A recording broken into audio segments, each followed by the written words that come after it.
नमस्कार दोस्तों, जय हिंद। स्वागत है आप सभी का बीडीएस न्यूज चैनल में, जहां हम आपके लिए डेली लेकर आते हैं देश दुनिया की तमाम बड़ी खबरों को। और सभी खबरें सेलेक्टेड और आपके काम की होती है। तो आइए सबसे पहले नजर डालते हैं हेडलाइन पर। कोरोना वैक्सीन के साइड इफेक्ट पर बोले एम्स के विशेषज्ञ, तो क्या बोलेंगे जानेंगे पूरी खबर को विस्तार से दोस्तों। अब हाईवे पर नहीं रहेंगे टोल प्लाजा, यानी कि टोल नाके होंगे खत्म। जानेंगे कि कैसे सरकार आपसे वसूलेगी पैसा। किसान आंदोलन पर बोला सुप्रीम कोर्ट, प्रदर्शन किसानों का हक, मगर आप इस तरह से शहर को ब्लॉक नहीं कर सकते। स्कूल रीओपन को लेकर के भी बहुत बड़ा अपडेट है। जी हाँ दोस्तों, तो ऐसे भी बहुत बड़ा जो है काम की खबरें निकल कर आ रही है। तो आप वीडियो को लास्ट तक जरूर देखिए। और हाँ, मेरे मेहनत के लिए आप एक छोटा सा लाइक जरूर कर देता। ये वीडियो स्टार्ट करते हैं।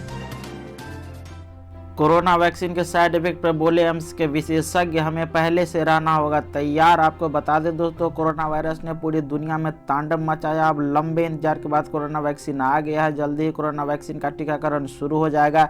ऐसे में कोरोना वैक्सीन के साइड इफेक्ट के बारे में विशेषज्ञ की बातें सामने आ रही है। एम्स में कम्युनिटी मेडिसिन के प्रोफेसर और कोवैक्सीन के प्रमुख डॉक्टर संजय राय ने कोरोना वैक्सीन के साइड इफेक्ट को लेकर के जानकारी दी। उन्होंने कहा कि हमें पहले से ही इसे लेकर के तैयार रहना चाहिए। साथ ही डॉक्टर संजय राय ने कहा कि वैक्सीन के साइड इफेक्ट से इनकार नहीं किया जा सकता। उन्होंने कहा कि टीकाकरण शुरू होने के बाद प्रतिकूल घटनाएं हो सकती है, हमें इसके लिए पहले से तैयार रहना चाहिए। उन्होंने कहा कि सरकार के दिशा निर्देशों से मालूम होता है कि अगर कुछ जगहों पर वैक्सीन के लिए सरकारी सुविधाएं उपलब्ध नहीं हो पाएंगी तो इससे प्राइवेट सेक्टर को जोड़ा जा सकता है। अब हाईवे पर नहीं रहेंगे टोल प्लाजा, यानी कि टोल नाके होंगे खत्म। जानिए अब सरकार कैसे वसूलेगी आपसे पैसा। तो आपको बता दें दोस्तों, केंद्रीय सड़क परिवहन एवं राजमार्ग मंत्री नितिन गडकरी ने कहा कि आने वाले 2 वर्षों में भारत को टोल नाकाओं से मुक्त कर दिया जाएगा। देश में वाहनों के खुलेआम आवागमन के लिए केंद्र सरकार ने एक बड़ा फैसला लिया है। केंद्रीय सड़क परिवहन एवं राजमार्ग मंत्री नितिन गडकरी ने कहा कि आने वाले 2 वर्षों में भारत को टोल और नाकाओं से मुक्त कर दिया जाएगा। गडकरी ने गुरुवार को कहा कि इसके लिए सरकार जीपीएस यानी कि ग्लोबल पोजिशनिंग सिस्टम को अंतिम रूप देने जा रही है। केंद्रीय मंत्री ने कहा कि आने वाले 2 सालों में वाहनों का टोल सिर्फ आपके लिंक्ड बैंक खाते से काटा जाएगा। उन्होंने उद्योग संगठन एसोचैम के एक कार्यक्रम में कहा कि टोल के लिए जीपीएस प्रणाली पर काम जारी है। इसमें टोल का भुगतान स्वचालित रूप से तय की गई दूरी पर काटा जाएगा। गडकरी ने कहा कि रूस सरकार की मदद से हम जल्द ही जीपीएस सिस्टम को अंतिम रूप दे दिया जाएगा। इसके बाद 2 वर्षों में भारत के पूरी तरह से टोल नाका मुक्त हो जाएगा। गौरतलब है कि इस वक्त में सभी कमर्शियल वाहन ट्रैकिंग सिस्टम से लैस है। वहीं सरकार सभी पुराने वाहनों में भी जीपीएस सिस्टम टेक्नोलॉजी लगाने के लिए तेजी से काम करेगी। पिछले 1 साल के दौरान वाहनों के स्वतंत्र आवागमन की दिशा में महत्वपूर्ण पहले करते हुए केंद्र सरकार ने देश के सभी टोल प्लाजा पर फास्टैग अनिवार्य कर दिया है। फास्टैग की अनिवार्यता के बाद ईंधन की खपत आई है और इसके अलावा प्रदूषण पर भी लगाम लगी है। किसान आंदोलन पर बोला सुप्रीम कोर्ट, प्रदर्शन किसानों का हक, मगर आप इस तरह से शहर ब्लॉक नहीं कर सकते। आपको बता दें दोस्तों, कृषि कानूनों के खिलाफ बीते 21 दिनों से दिल्ली की सीमाओं पर देश भर के किसान डटे हैं। इसी बीच 3 कृषि कानूनों के संवैधानिक वैधता को चुनौती देने वाली याचिकाओं पर सुनवाई करते हुए भारत के मुख्य न्यायाधीश की अध्यक्षता वाली सर्वोच्च न्यायालय की पीठ ने कहा कि वह फिलहाल कानूनों की वैधता तय नहीं करेगा।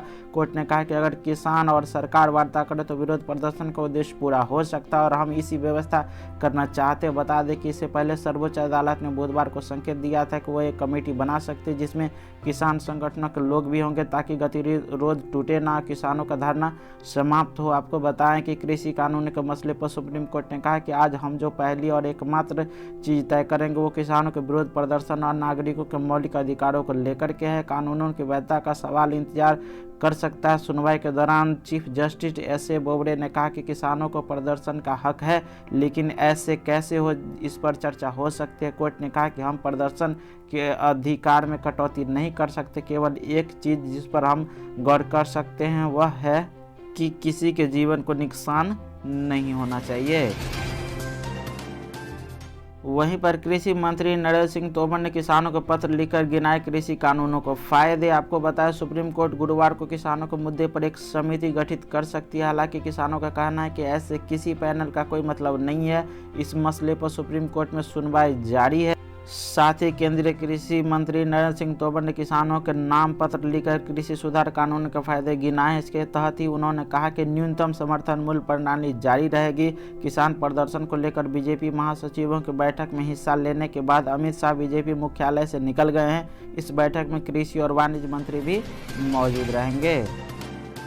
केजरीवाल ने विधानसभा में कृषि कानून की कॉपी फाड़ी, कहा बीजेपी ने इलेक्शन फंडिंग का किया है जुगाड़। आपको बताया दोस्तों, दिल्ली प्रधानमंत्री के 1 दिवसीय विशेष सत्र के दौरान आम आदमी पार्टी आप के राष्ट्रीय संयोजक और दिल्ली के मुख्यमंत्री अरविंद केजरीवाल ने सदन में केंद्र सरकार द्वारा पास किए गए 3 कृषि कानूनों की प्रतियां फाड़कर अपना विरोध जताया और दिल्ली विधानसभा ने सभी कानूनों को खारिज कर दिया। उन्होंने कहा कि वह किसानों के साथ विश्वासघात नहीं कर सकते। केजरीवाल ने कहा कि ऐसा करते हुए मुझे दर्द हो रहा है, लेकिन मेरे देश का किसान सड़क पर और मुझे तकलीफ हो रही है। उन्होंने कहा कि यह सदन केंद्र सरकार से अपील कर रहा है कि ये कानून वापस ले लो। केजरीवाल ने कहा कि पिछले कुछ सालों में भाजपा ने चुनावों को कितना महंगा बना दिया, यह बात सभी जानते हैं। उन्होंने कहा कि ये कानून किसानों के लिए नहीं बनाए गए बल्कि बीजेपी के चुनावों के फंडिंग के लिए बनाए गए। यह बात किसान तो समझ गए हैं और बाकी देशवासी भी जितनी जल्दी हो सके उतना जल्दी समझ ले। साथ ही केजरीवाल ने कहा कि केंद्र सरकार कह रही है कि किसानों को कृषि कानून का फायदा समझ नहीं आ रहा है, इसलिए अपने दिग्गज नेताओं को उतारा। योगी आदित्यनाथ एक रैली में कह रहे थे कि इन कानूनों से किसी की जमीन नहीं जाएगी, ये फायदा है क्या। भाजपा वाले कहते कि किसान अब अपनी फसल पूरे देश में कहीं भी बेच सकता है। धान का MSP 1868 रुपया है, ये बिहार और उत्तर प्रदेश में 900 से 1000 रुपये में बिक रहा है। मुझे बता दीजिए कि ये किसान देश में कहाँ अपनी फसल बेचकर आएंगे। स्कूल रीओपन की बात करें तो यहाँ 4 जनवरी से खुल रहे हैं स्कूल कॉलेज, कर ले सारी तैयारी, इन गाइडलाइन का करना होगा पालन। आपको बताएं दोस्तों, देश में कोरोना का संक्रमण अब भी जारी है, हालांकि नए मामले लगातार कम हो रहे हैं।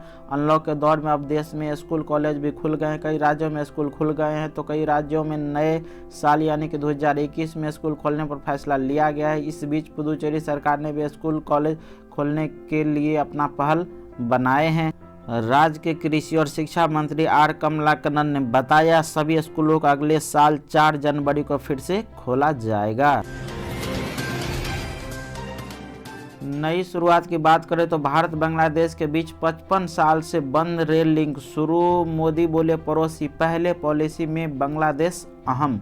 आपको बता दें दोस्तों, प्रधानमंत्री नरेंद्र मोदी और बांग्लादेश के PM शेख हसीना ने गुरुवार को भारत बांग्लादेश वर्चुअल समिट में शिरकत की। दोनों ने संयुक्त रूप से चिल्हट्टी हल्दीबारी रेल लिंक का उद्घाटन किया। इसके तहत ही 1965 से बंद 6 में से 5 रेल लिंक फिर से शुरू हो जाएंगे। बांग्लादेश 1971 में हुए युद्ध में जीत की 50वीं वर्षगांठ मना रहा है, इसी के चलते इस वर्चुअल समिट का आयोजन किया गया। मोदी ने कहा कि बांग्लादेश के प्रधानमंत्री ने कोरोना के खिलाफ लड़ाई में खूब हौसला दिखाया है। कोरोना काल में स्वास्थ्य सेवाओं को लेकर दोनों देशों के बीच अच्छा सहयोग रहा। वैक्सीन को लेकर भी भारत बांग्लादेश की हर संभव मदद करेगा। हमारी पड़ोसी पहले नीति का बांग्लादेश आम का हिस्सा है।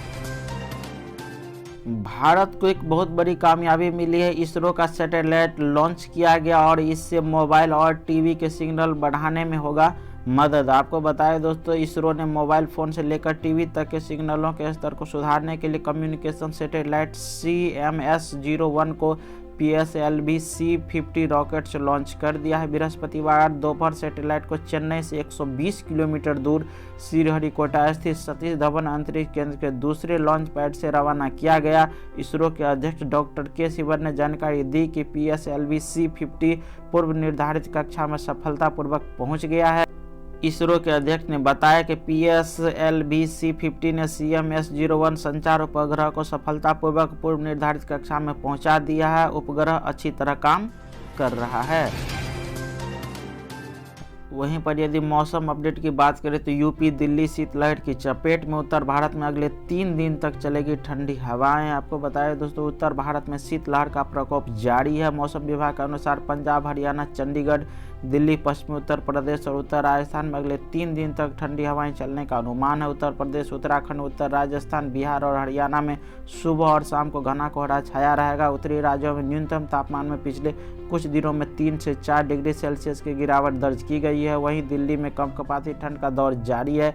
दिल्ली में आज न्यूनतम तापमान 5.8 डिग्री सेल्सियस रहा, जो सामान्य से 3 डिग्री कम है। मौसम विभाग के अनुसार अगले 2 दिन तक पंजाब, हरियाणा, चंडीगढ़, दिल्ली, उत्तरी राजस्थान और पश्चिम उत्तर प्रदेश में कड़ाके की ठंड पड़ने का अनुमान है। इसके साथ ही कोहरा भी छाया रह सकता है। इसके अलावा दक्षिण के तमिलनाडु, पुदुचेरी और कराईकल में 16 से 18 दिसंबर के बीच भारी बारिश हो सकती है। वहीं केरल और माहे में 17 से 18 दिसंबर के बीच भारी बारिश होने का अनुमान है।